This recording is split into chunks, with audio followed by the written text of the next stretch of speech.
This video is not meant for children and is brought to you by support from Patreon.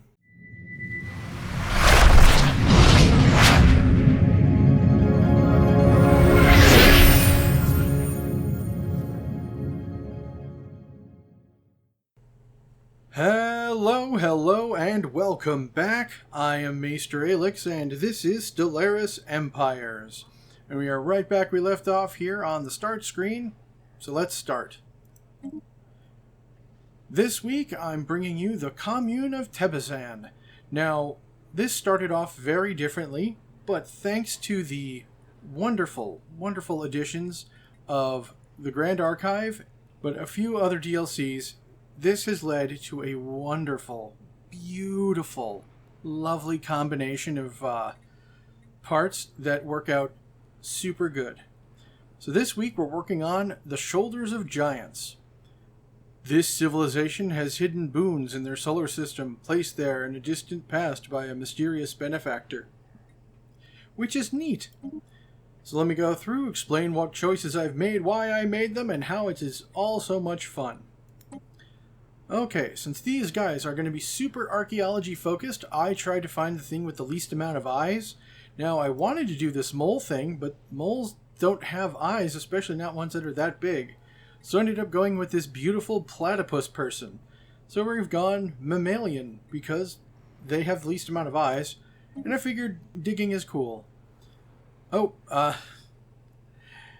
here's something the old Aelix brain didn't remember doing. So we named ourselves the Gallerans. I was watching Voltron at the time, so Galra Empire. Galran, yes, so it's not exactly the same. Again, with Mammalian, I for some reason always seem to go towards Mammalian 4. I love the, daughter of, son of aesthetic, especially when we have something that is so archaeology based. The history is so very important. And now our traits. I went with talented, quick learners, and enduring. So our leaders are very important. I chose deviance, but any other 1 point thing that you want to do is up to you. Alright, I went with an arid world because I think it looks good with the mammalian buildings that are there. And here's where Tebezan came from. I went with Tebezed and the star of Teba. Random solar system, because it doesn't matter. City appearance, I went with Mammalian and Room 8. I went with Room 8 because they have this beautiful little tile in the back that looks like it'd be an archaeological thing put on the wall. And I really like how it looks. Plus there's a level of sophistication and class to this room that, even though we dig in the dirt, we value our past. Alright. On the Shoulder of Giants. Now, I have been told this is a bottom tier origin, and I don't agree. It's not a great, awesome, chooses as default, but it can be very fun.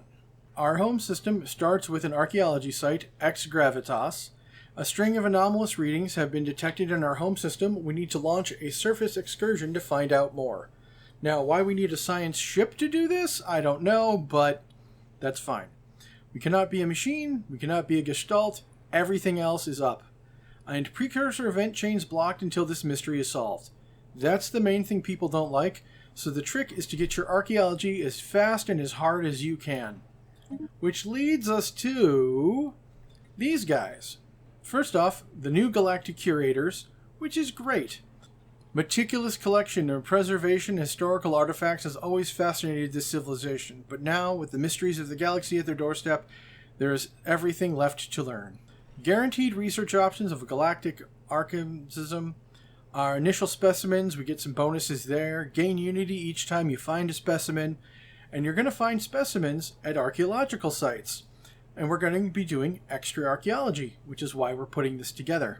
Purchase from the Curator Enclave is minus 25%. Enables Decentralization Edict, increasing research station output but decreasing research output. And the Grand Archive costs 25% less. Love it, love it, love it. Spatial anomaly output chance, specimens output plus 10%. This is all really good back level bonus stuff. However, Eager explorers is where this thing shines. Yearning for the stars, this civilization sped through several stages of development, reaching the age of galactic exploration far earlier than most. We start with a technological and infrastructural disadvantage and with 10 fewer pops, so this does make things harder. We start with 2 exploration vessels, an engineering vessel with subspace drives, which makes things very interesting. Our sublight speed is up 15%, our survey speed is up 20%, our novelty discovery chance is up 5%, chance for voidcraft research is up by 50%, astrolift exploration speed up 5%, but the main thing here, along with all these other wonderful bonuses, is that the council position, anomaly research speed 5%, jump range drive is 3%, and archaeological excavation speed is up 5%. So we have an extra council position that gives us bonuses to all sorts of great stuff. So with these two together, people are very, very minded towards archaeology, because that lets us gain unity, find specimens, and do it faster. So I'm very excited about this. Sorry. We're also egalitarian and fanatic materialist. I did the fanatic materialist for the research speed, and egalitarian because specialist resource output is up, and that's good. We went oligarchic. I might change this up for the leader pool size to get better chances of finding leaders with more archaeological leanings. We are materialist. No, it'll be fine. I'm telling you, just turn off the fail-safes and... Wait, is this thing on? Yeah. We are the commune of Tabazan. The commune part came in from an earlier build that is no longer accurate, but I don't care. It still sounds really cool. For the flag, I went with this lithoid triangle, digging down archaeological. It feels right, and it kind of goes as, a nice piece to that. And then the pale gold off black with the triangle divots. I don't know why. It just felt like, diggy hole to me. And of course we're mammalian, which kind of goes well with the we are early, boxy, square, not so elegant, box. And that's great. It definitely has a theme and flavor, and it's great. I do enjoy it. I mean, now when we get to this Colossus with the rings, the specialty ones we start with will be even more appropriate. So, leader we didn't pick. I went color variant 2 because it better matches the theme that we got going on. And clothing 6 is also that whole less armored, more, I'd say intellectual, collegiate feeling. And I for talent, experience gain for the leaders is good because I found nothing specific for archaeological reasons. I mean, if anyone would, it'd be a scientist, and that's, Spark of Genius is nice, but we really want to have great leaders, so I for talent. So let's start a game, and I can give some more tips and tricks while we're in there. Ours is a history of oddities and inconsistencies. We've found ancient city ruins older than some archaeological excavations of primitive villages. We have unearthed saws, axes, and even rifles far predate stone-tipped spears and bows. Peculiar history did not, however, prevent us from stepping readily into the futuristic era of spaceflight. We have now managed to escape the gravity of our home planet, aiming for other planets and bodies of the solar system and beyond. We had scarcely left the atmosphere before the oddities emerged anew, strange signals of alien origin coming from our own solar system.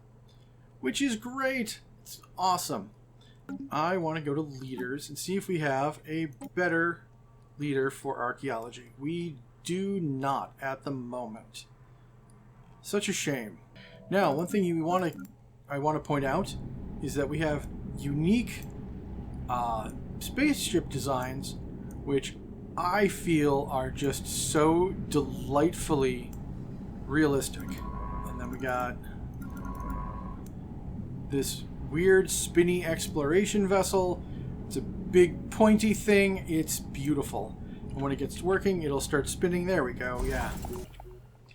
We've discovered a new archaeological site. Excellent. We're going to have you start on that because we want to get that done as soon as we can, and it's difficulty 0, so as this guy levels up, it'll be better. Alright, now we've gotten our first choice of traditions, and if anyone's surprised, don't be, it's discovery. We want to map the stars, we want to chart the unknown, we want to search for as many of these archaeological sites as we can, though, when we can, we want to get to archivism, because this one here, Frontier Archaeology, allows your assigned ships to excavate archaeological sites in unowned systems. This is incredibly powerful, but you want to get discovery first, because it's going to take us a while to build the Grand Archive, which is necessary to get that tradition going. Also, one thing of note, these exploration vessels, because of the jump drives, do not automate their exploration well. They don't move through systems.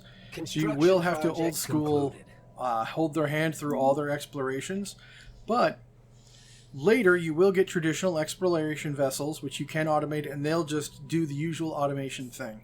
So while charting the unknown is nice, first things first, we want to expand the council and get the archaeological speed up. Also, map the stars is speed and all the good stuff that we want.